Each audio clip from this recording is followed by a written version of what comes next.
same podium with Mr. Gerstein, I finally came full circle. If you want an interesting study of parallel personalities, track Mr. Gerstein's life and my life from the time we left here in June of 1970 till now. We did end up in Oregon. There is a similarity. My singing would sound about like his auctioneering. Okay. And if I run short, I do have some Mr. Gerstein stories to fill in, but Mr. Gordon said he'd keep me on schedule here this morning. It is a privilege to be here.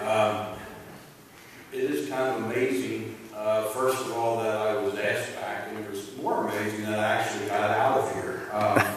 It's been 42 years, as I said, since I sat in chapel during Spiritual Life Emphasis Week, and if my memory serves me right, which means I might have been listening, most of those speakers were really old. Most of them had a background that included quite a bit of education and had great stories of following God's calling to faraway places and doing great things for needy people. Can't say I ever had a Damascus Road experience.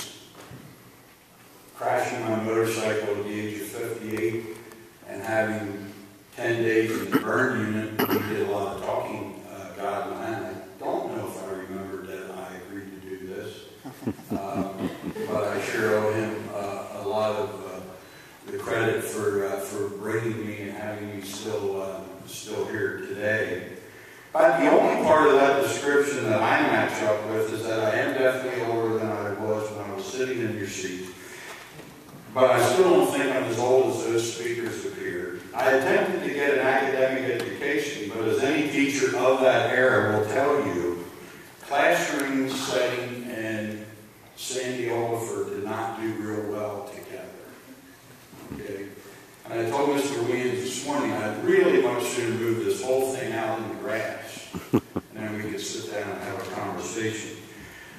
I chose rather to get my education post-Christopher Dock on places like the kill floor of Weir Packing, driving dump truck for a company in Harleysville by the name of Guy Hedner, hauling hogs for Hatfield Quality Meats, ending up in Oregon, building homes in Oregon and Indiana, and then driving truck for a good part of 7 to 8 years all over the country.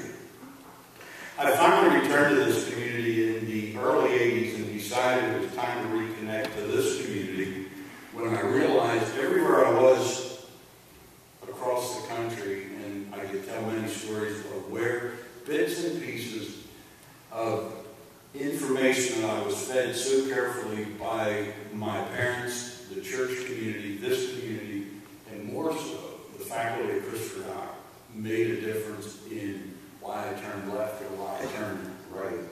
And it was also at that time that I reconnected my faith in a more deliberate manner.